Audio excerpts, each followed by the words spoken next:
why should a lawyer of all people, you have made your mark to be what you are through the courts, the legal system, you turn around on whatever, what can enter a lawyer of so many years standing to run down the judiciary, even the apex court. This is the seriousness of the matter, that some people have gone homes too much in this country. And we want to match the power of the state against those people so that they will see how strong they are and how weak the state can be. My Lord may take heart.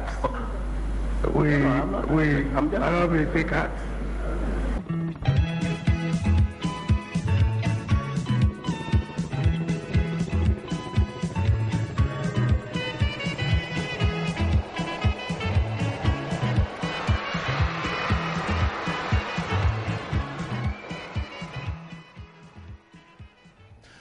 What's freedom has a man who walks in town with his lips sealed in fear of ensawam?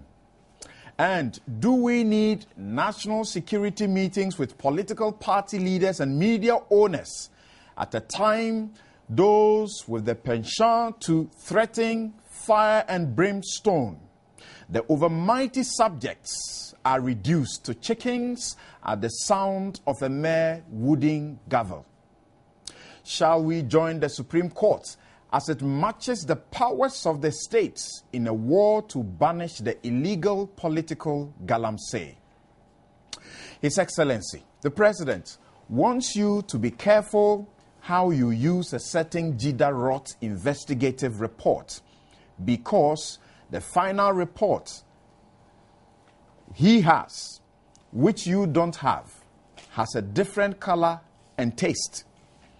But a certain young man, Manasseh Adorye Awine, looks him in the eye and says, nothing can change, not the known damning verdict about the wanton dissipation of the taxpayers' money. Mr. President, will the secrecy hurt public confidence in the outcome? Now, 250 Ghana cedis for victims of market fires. What for?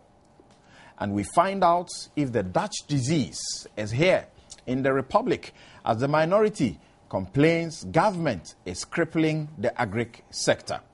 You're welcome to Newsfile. On Newsfile, we put Ghana first, and this, certainly, is your most authoritative news analysis show. We'll be right back.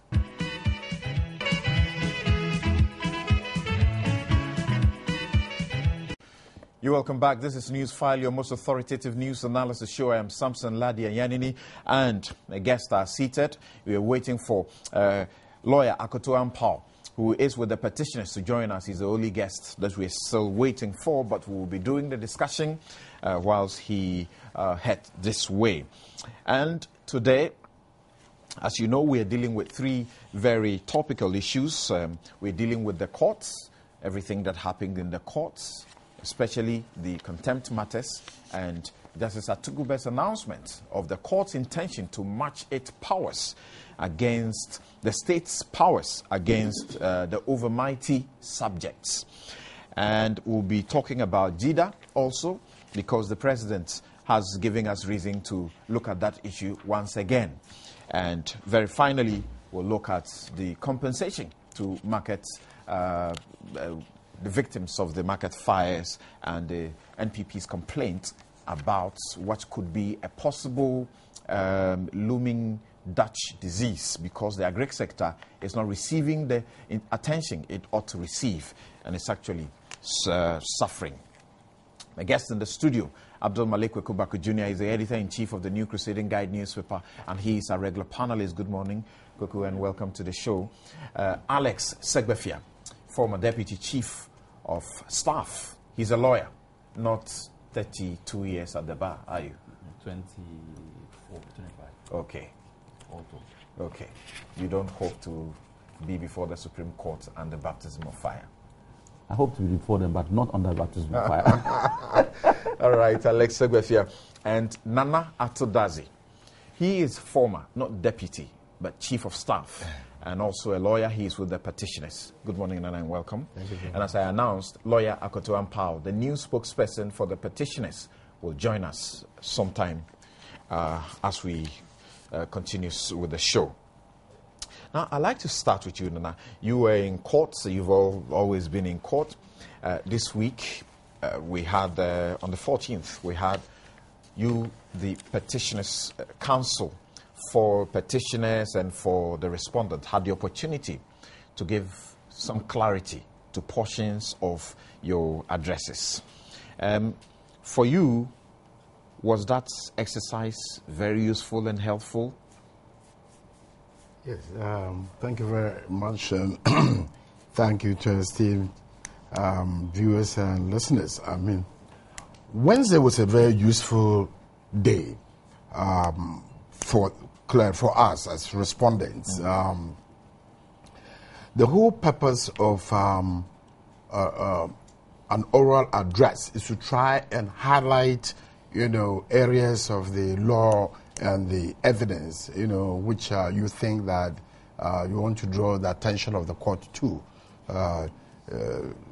urge them to go along with you. The court created this opportunity to be able to hear out the solicitors on both sides. And as I said, the purpose is, first of all, to be able to clear the doubts in the minds of the judges, and also, again, like in this specific case, to also create a little window for the general public to understand the presentation, the case that is before the judges. But in respect of the first, I think that was very useful exercises. Right. The judges came very well prepared. You could see that they've read the docket, they've read the evidence available, the addresses, and they asked questions, pertinent questions pertaining to the points that had been advanced by the lawyers. And, in some cases, it was just very tricky. All right. But, yeah. Okay. Now, Alex, as a lawyer, when you sat in there and watched or listened to them, some say that as a lawyer, you are able to tell the directions of the questions, the manner, how the questions are framed, the body language of the judges. You're able to tell how they are thinking, even before their judgments. Is that possible? Well, first and foremost, good morning to you and my colleagues on the panel, as well as the viewers and the listeners on radio. I think that everybody likes to speculate or have a view of what a judge may or may not be thinking. All right. You quickly find out when the judgment comes out that actually everybody's views pale into or fall into different. Some would jubilate and say, "Yeah, this is what I said anyway," and some will say, "Well, no," and then you have all the arguments. But you can never know why someone is asking or the basis upon which a particular question is being. But you can feel comfortable. You can feel comfortable between now and the judgment. Yes, by all means. And that's the point I make. But experience has taught me that you make certain conclusions at your own peril. And it is significant because they asked everybody questions. They didn't leave anybody out. The EC had his fair share of questions. Mr. Addison for the petitioners had his fair share. Tony Lita was asked specific question, and so was Chachi Chikata. So, I mean, everybody will sit back and say, "Oh, look, we are comfortable." The one question that came out was when the comparison was done by Justice Doche and asked the question of the EC. And at that point, one was not clear exactly whether there was a real discrepancy in terms of duplicates polling stations. And then it was then pointed out that, look, these had already been withdrawn at an earlier stage. So that obviously, and then he chastised them for not using the opportunity of the address to deal with issues of that nature. The opportunity of the trial, rather, is it, or the address? The address, so, yeah. The address. So, because there was an initial address for everybody. Now, for me, questions of those nature are neither, you can't actually know the basis why a particular judge may be going down a particular road, just for, and in most cases, just for clarity. There's a question to Chachu it was interesting to explain his point of, retroactivity, Exactly. retroactive penalty. What he meant by it, there was a Kwasi question. Aidan's reference to Ropal and the judge's initial thinking of it limitedness to parliamentary, elections or petitions only. Exactly. And then Justice Atuguba saying that it could be applied mutatis mutandis, as it were, and then the clarity. But that was a different legal point, actually, which was raised, and there's no need for me to go into too much detail on it. But I think that the point that was made and well handled, I think, by counsel for the EC, Mr. Kwasi Aidan, was that when you read the whole sections and you come to find they had jurisdiction, the point he was making was that it wasn't limited to just the parliamentary, that the presidential elections could also fall under the basis of, under the section of which he was asking them to use the mutatis mutandi position. It was significant that for both Mr. Addison and Chachu, they were asked basically similar questions or to clarify their positions on this whole issue of the KPMG report and what they were saying about exhibits that report. And that was actually the first question put to Mr. Addison, and then subsequently the next question put to. So if I was to begin to look at anything that it means that the judges are still concerned about the nature of the exhibits and how they're supposed to be dealing, or what each party is asking them to deal with regard to the exhibits. That for me was the main point that I took from the questions that came from. Okay. Kweku, observing from, outside the four walls of the Supreme Court, how, useful was the exercise for you in helping you to bring better clarity to the addresses I'm sure you have already read? Addison had the opportunity to explain how they did the recategorization of the polling stations, and he spoke about how they voluntarily deleted about 708 of the polling stations, and how from 11,000 plus they have now come to 10,000 and so on. Was it very helpful to you in your understanding of and expectation of the judgment? Yes, I wouldn't speculate unduly, but I think it was a useful exercise. If it wasn't useful, I wonder why the court would have made that another stage, pre-judgment. I believe it was also quite useful for the court itself. That's why they set that stage. But for those of us outside, monitoring, it was quite a useful exercise. There were some few issues that came up that we had actually interrogated on this very program. And I would particular reference to Regulation 31 and 2 of CI 75. I recall we've had that kind of runabout debate here. And it came up there, and I found it very, very educative, because here was a situation where, and it was a counsel for the first respondent who attempted, in my view, to read those regulations a bit in a lopsided manner. And the presiding judge attempted to do it in a very consolidated, interlinked manner, that you cannot read 31 in isolation from 32, as well as the 47.1, the definition of the biometric equipment and what its purpose is. I thought that was very enlightening, and it educated me a lot. Then, so what would have been your conclusive understanding that fingerprint verification and face only verification, are they mutually exclusive? No. We had made this point here that 31, as is indicated, identification and verification of voters. Clearly, at the time when you are delivering the ballot paper to the voter. Then 32 is casting the ballot. So there must be, you said the voter shall go through a biometric verification process. And this gray area as to whether the two are mutually exclusive. The presiding judge, by going to 47.1 to bring in the definition of the equipment and what purpose it does, brings the link and tells you that the three are together. They are trinity of a sort. And I thought that was good education for us, and even vindication perhaps of the line that some of us had pushed on this call. I also find the Chachu, that famous retroactive penalization matter, there's still a gray area there. but I wasn't convinced by Mr. But you appreciated him better, did you not? Yes, let's be honest. There was a more spirited, clearer effort, more energetic. There's no doubt about that. Right. And I would say quite an intelligent input, except that I still have difficulty with it, because my view is that, yes, it appeared to me as if he was looking at the thing as if it's a crime per se, where there's no statute of limitation even relative to that. I thought this is a constitutional matter. I'm not a lawyer, they indicate me, and that the refusal or the failure, or both, to discharge a constitutional burden must render that particular document null and void, in my candid opinion. As for whether sanctions have been prescribed or not, it's immaterial for a moment.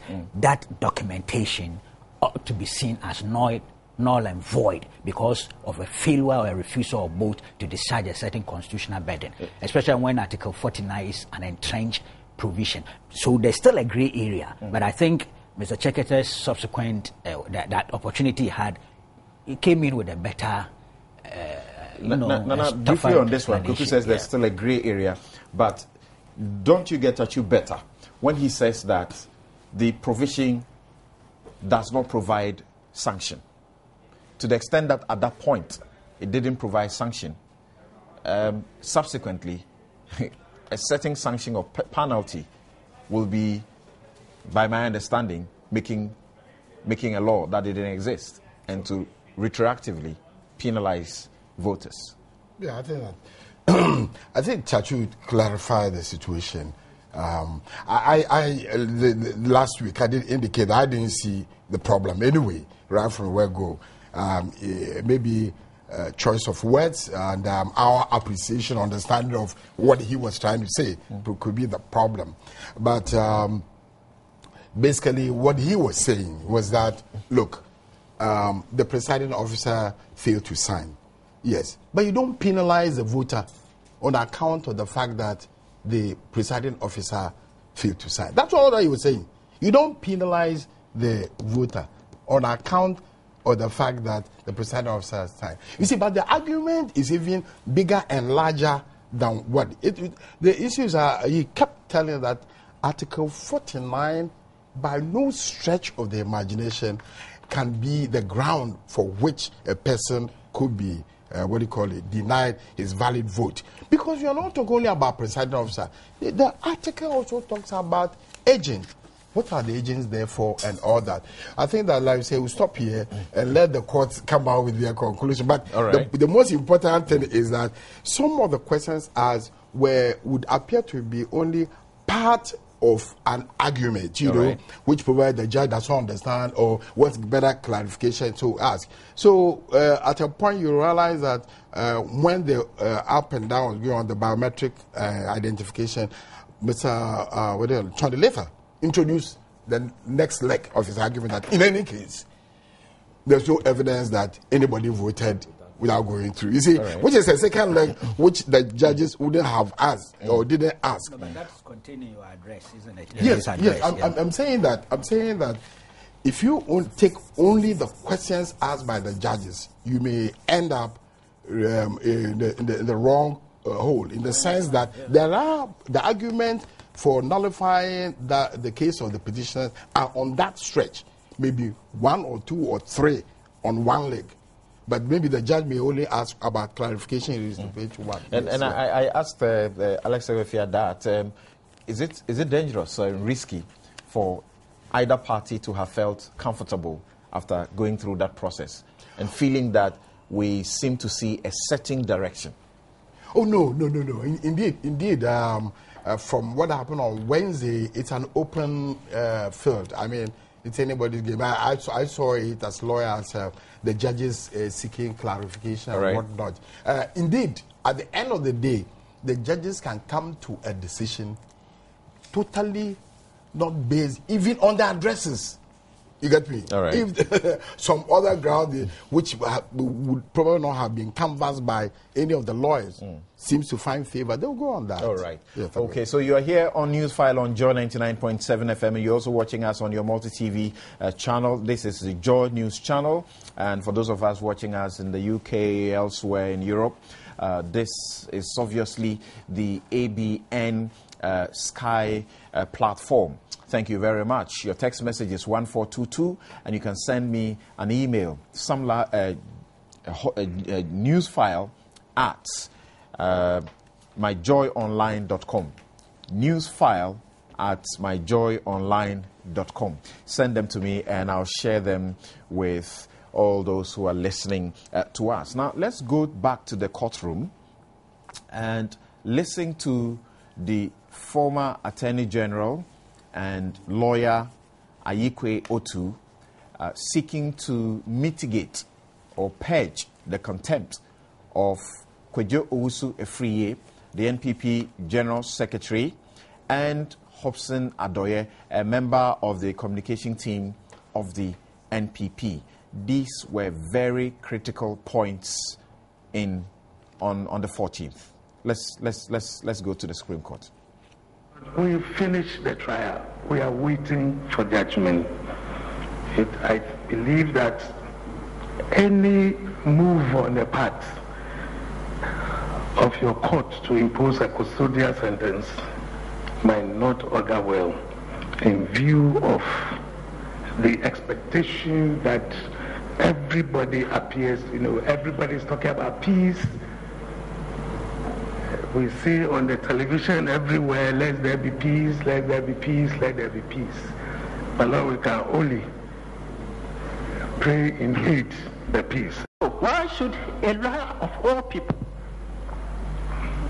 you have made your mark to be what you are through the courts, the legal system, you turn around on whatever, what can enter a lawyer of so many years standing to run down the judiciary, even the apex court.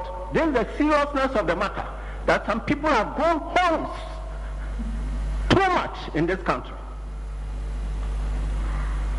And we want to match the power of the state against those people so that they will see how strong they are and how weak the state can be.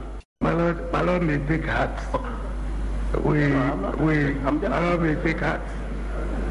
As we grow, we begin to suffer from blood pressure.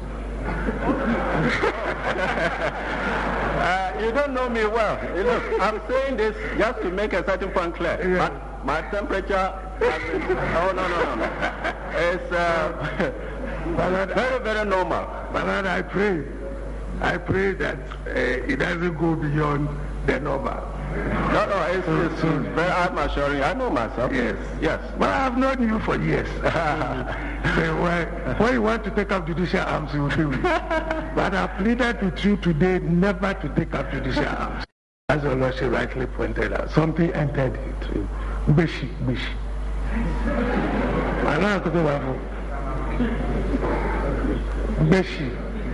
You see, some power for which you don't have any control over. That is Ni Ayikwe Otu, who's been celebrated since then. Well, there are those who feel that, is it really necessary? Is it really his victory? Let's go back to the courtroom and hear what the outcome was. Find him guilty of intentional criminal contempt of this court. Considering the ready admission of guilt by the contemptor and his nationwide education against contempt of court, which we hope is genuine, and the prevailing efforts of the Ghana Peace Council and various religious bodies, the political parties themselves, etc., and the plea of mitigation put in strongly by his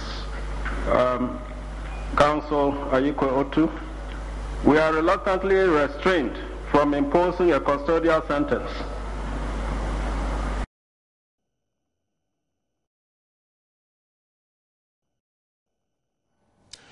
All right, so you heard the president of the panel, Justice William Atuguba, And I'll start with you, Alex. There's been quite a number of good commentary on the sentencing, particularly. I want you to tell me, give us your impressions of, first of all, the procedure in mitigating the contempt or purging the contempt, and what you think of the sentence also. There are those who say this is too lenient and that the system appears to be protecting its own.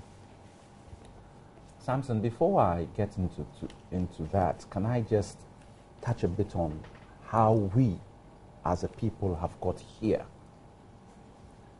Over the years, since we began this exercise of democracy in the Fourth Republic, there has been a continuous, gradual, then it moved into exponential proportions of the level at which derogatory language used on the airwaves, both for TV and especially on the radio, more especially even in our local radio stations, in our local dialects, where the kind of language that was being used was actually completely and totally unacceptable.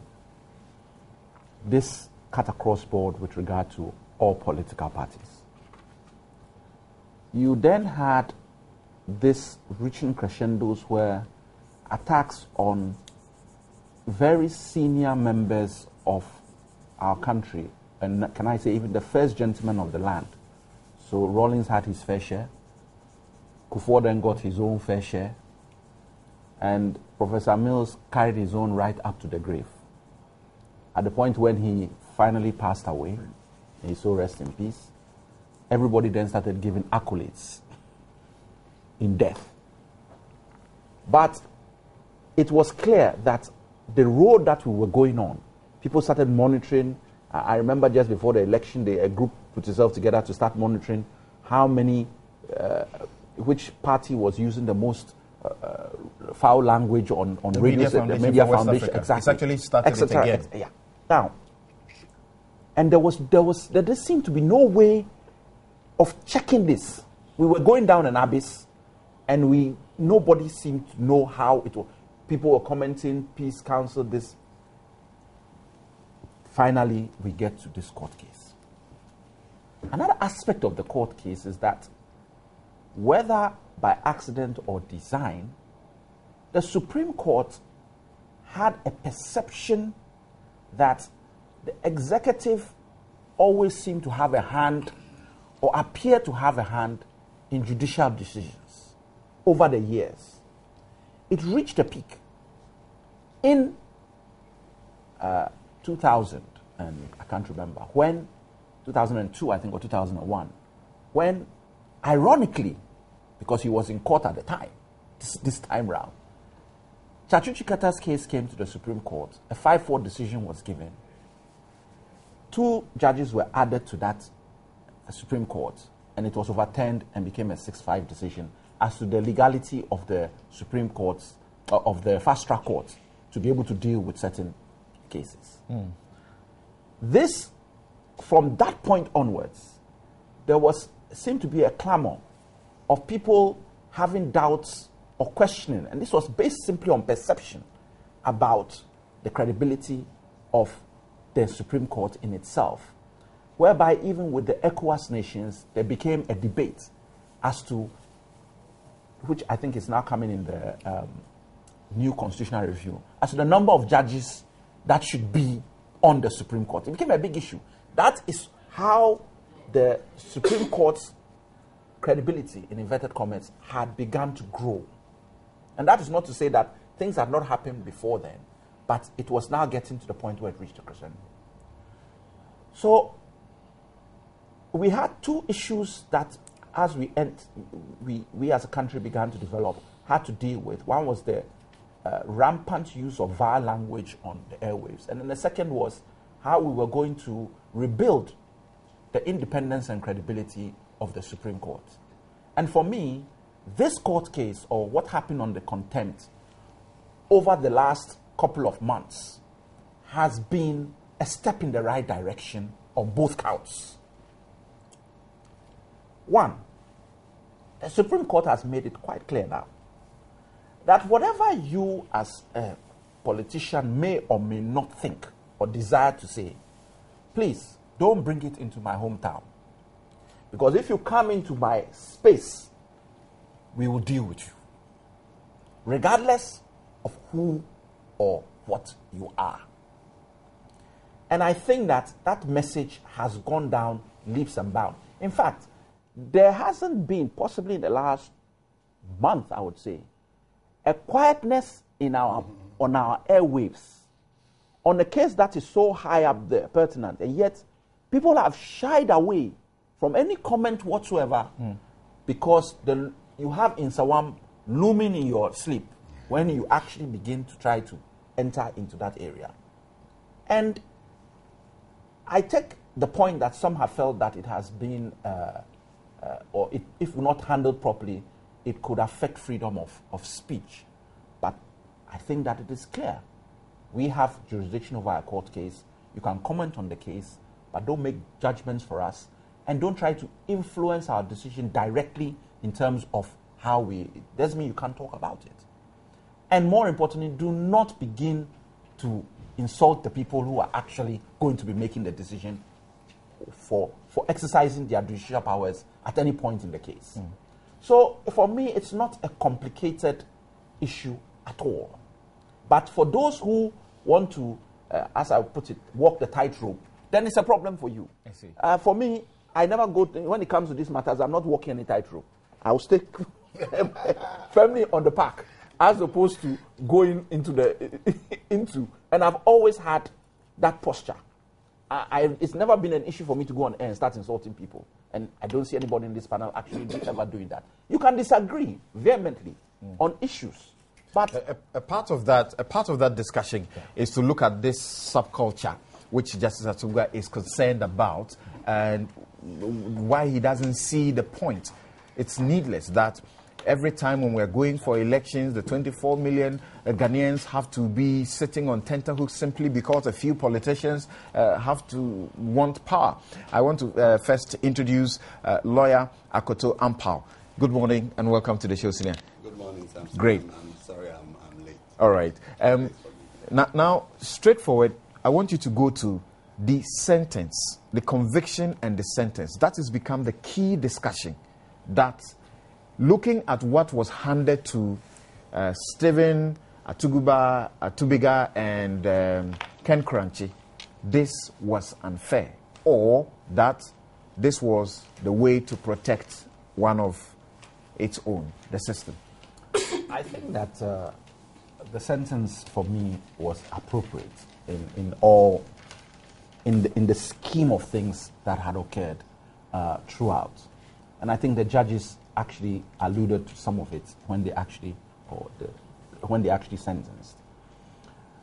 You see, if anyone can even go down the road of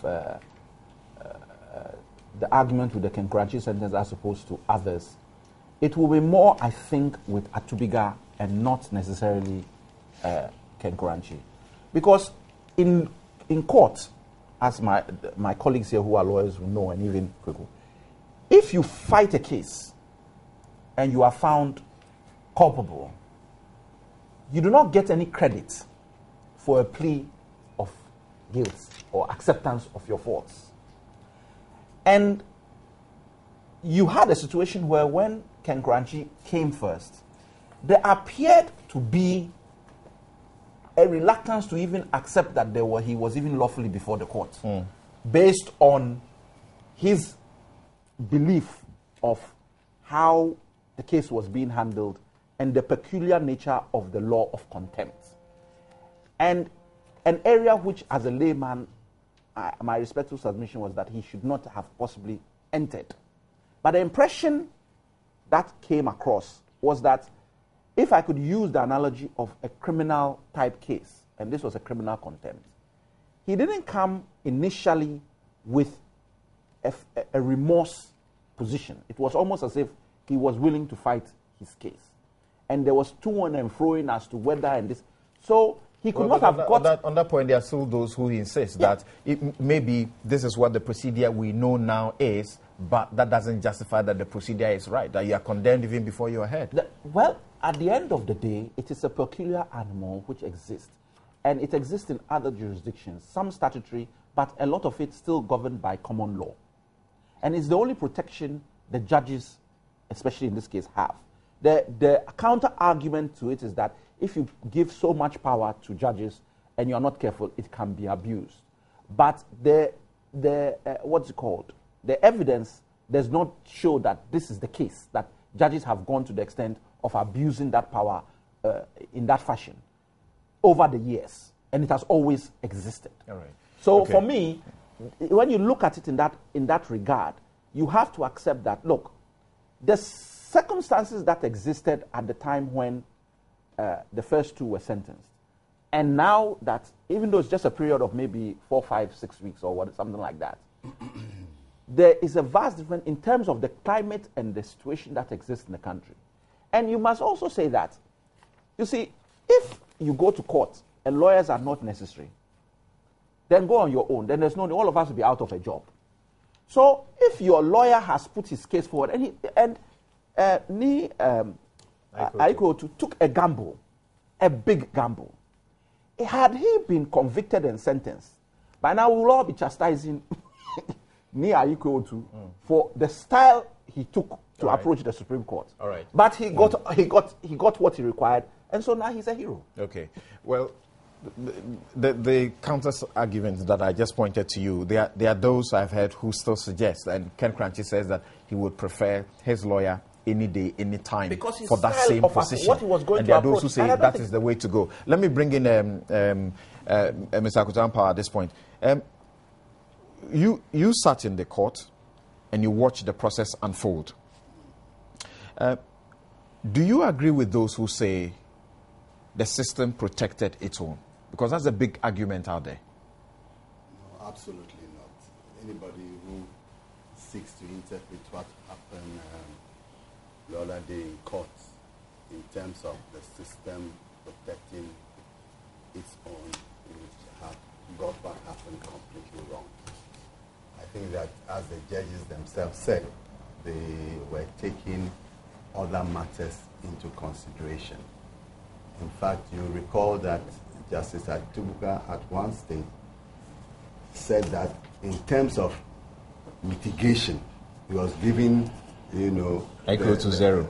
Yes, zero. Because Sir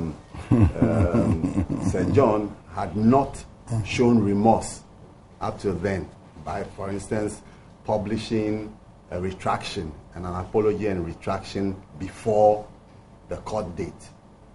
But I think that the court had bigger issues in mind and bigger national issues in mind, and was not going to be diverted away from its focus on those huge national issues, by a desire to penalize the contemptors by a custodial sentence. I think that was the only saving condition in that situation. In any other situation, if you look at the statements that the two persons had made,